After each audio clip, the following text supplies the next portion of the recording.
Dear friends, I would like to offer you some discourse, a short glimpse on some facts about the history of Ukrainian culture and art, which is being held under the sign of striving for life. But at first, a little intro. A well-known actor you can see right now. He is the one who is mocked for dating young models. So recently he proposed to this lovely girl who you see in the right corner of the screen. Her name is Vittoria Ciretti, and she is famous that she have starred in a famous advertising for brand Chanel. You can see it here. There once lived a girl in a land without snow. She wished and she wished for a cold winter blow. And then one day her wish came true.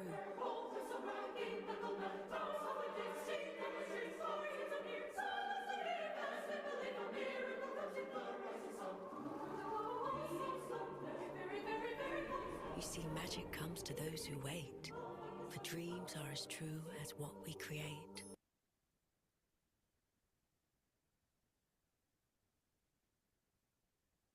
What is so special in this ad? You could enjoy the Ukrainian very famous melody named Shedrik and this advertising. This melody is very special to the heart of every Ukrainian. It was created by the Ukrainian composer Mykola Leontovich at the beginning of the last century. We'll get back to the song and the composer in a moment, but for now I'd like you to show the homeland of this composer, the author of this famous melody. This is how I remember this country from my childhood, from school textbooks. Its territory is larger than the lands of France and Germany, but its population is steadily declining. In recent years, more than 6 million people have left, the largest wave of forced migration since the Second World War. Do you remember how many views the channel advertising had? 33 million views at the moment. It's almost the population of modern Ukraine. And those other regions already illegally annexed by Russia. Among them is the Donbas region, widely known as a coal mining territory. Barely that is the reason of invasion too, maybe even the initial one, to own the resources. And there lies Pokrovsk city, the homeland for the worldwide known Christmas melody, Carol of the Bells, or initially Shedrik. It was here, on those Ukrainian lands, that Mykola Leontovich composed this melody. It is an arrangement of a folk melody, a chant from pre-Christian times, which is more than 2,000 years old.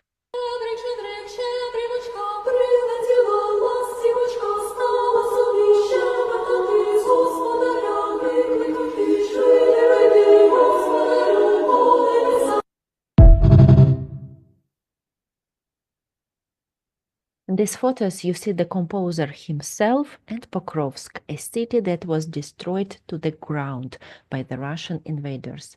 That the melody was born there and is being listened by millions of people around the world right now. As the advertisement says.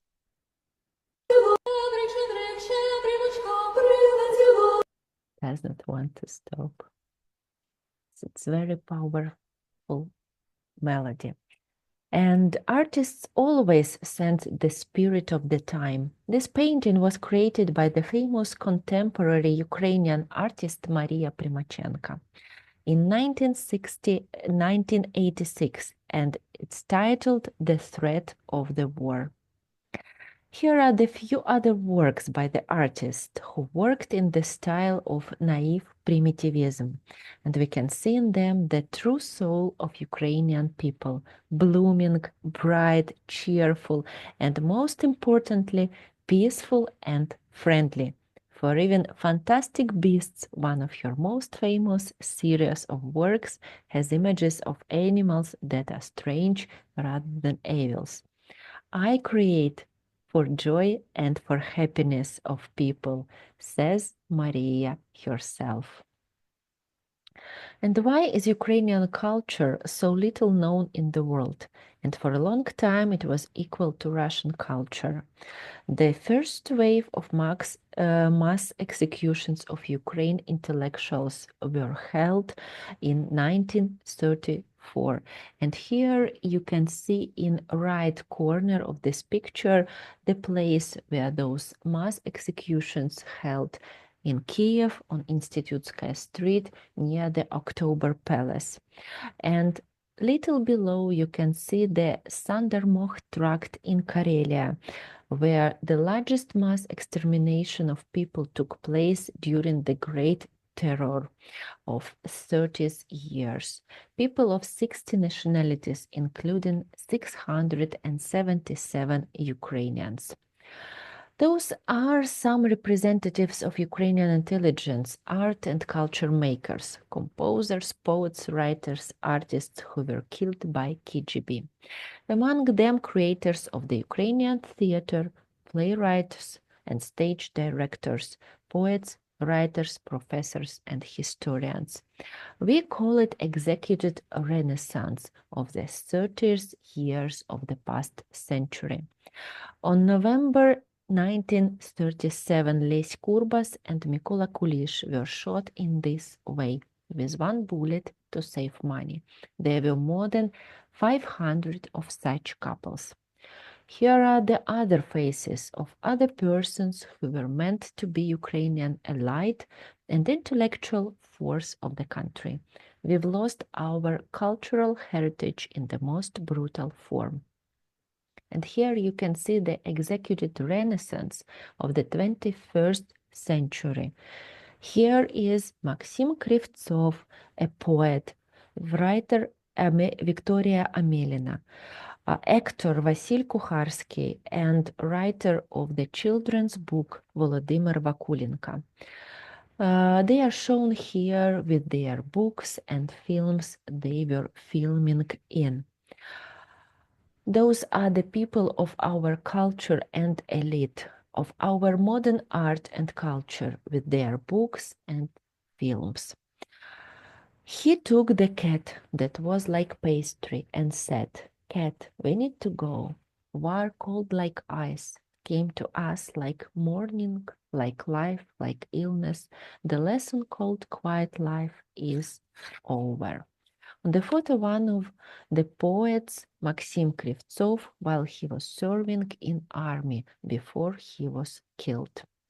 And we are going back in time again, and we are plunging into 1970, when Ukrainian human rights activist and artist Alla Horska was murdered by KGB agents, an artist of the Ukrainian avant-garde. Here are some of her works, mosaics and picture. And here is shown those mosaics in Mariupol that was destroyed during the current war.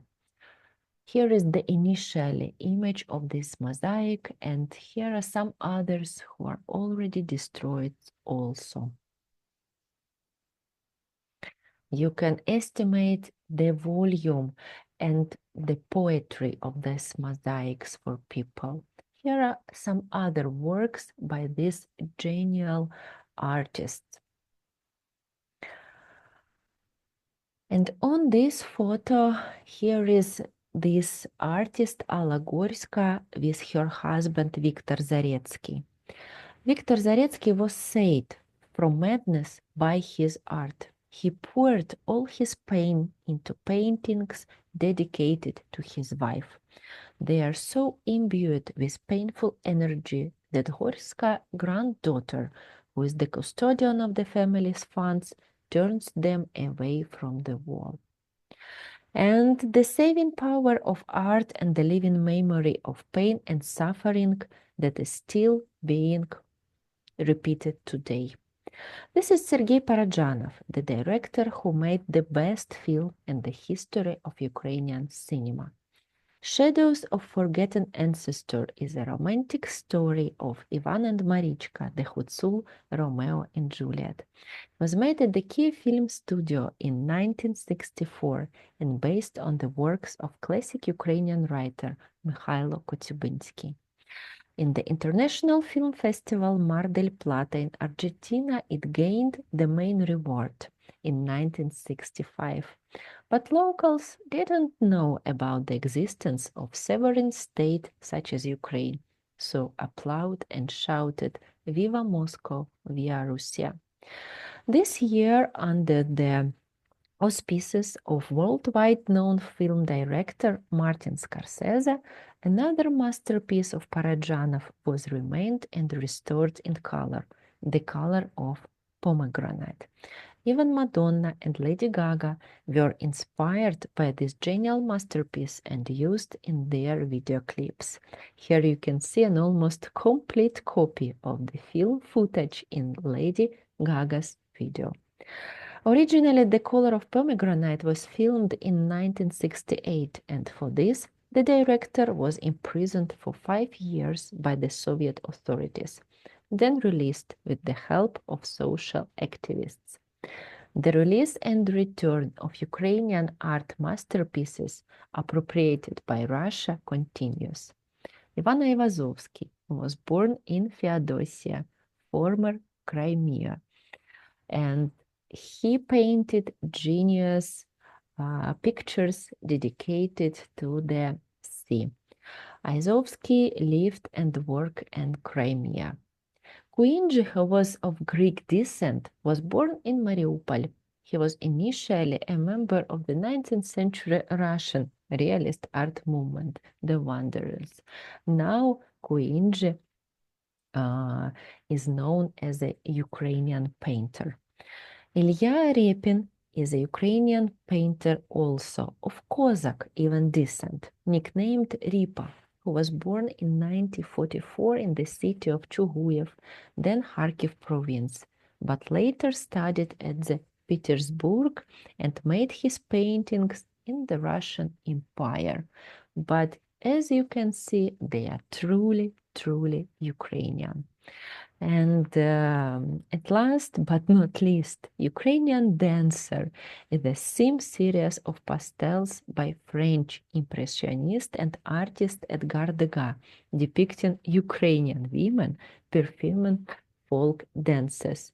A long time they were considered to be as Russian dancers, and only last years, during already the war, our Ukrainian struggle for own identity, they were renamed. And Ukrainian culture continues to march through the world and capture hearts, even in the face of constant destruction and terror from its neighbors. From the past, we hear another Ukrainian song that was featured in a Netflix series. Коронний край Буковина. Сонце низенько, вечір близенько, спішу до тебе, моє серденько.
When we talk about our identity, what exactly are we talking about?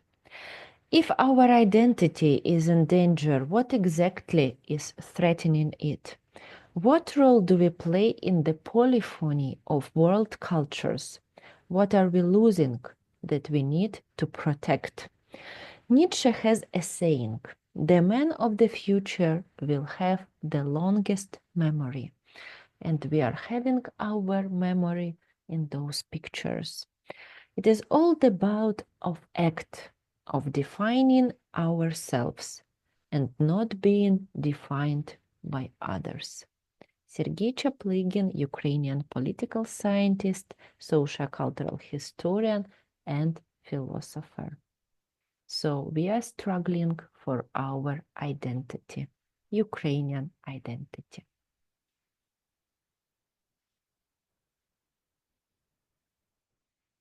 Thank you all for watching this short episode, short glimpse into Ukrainian arts and culture that was defeating and protecting itself from the completely vanishing.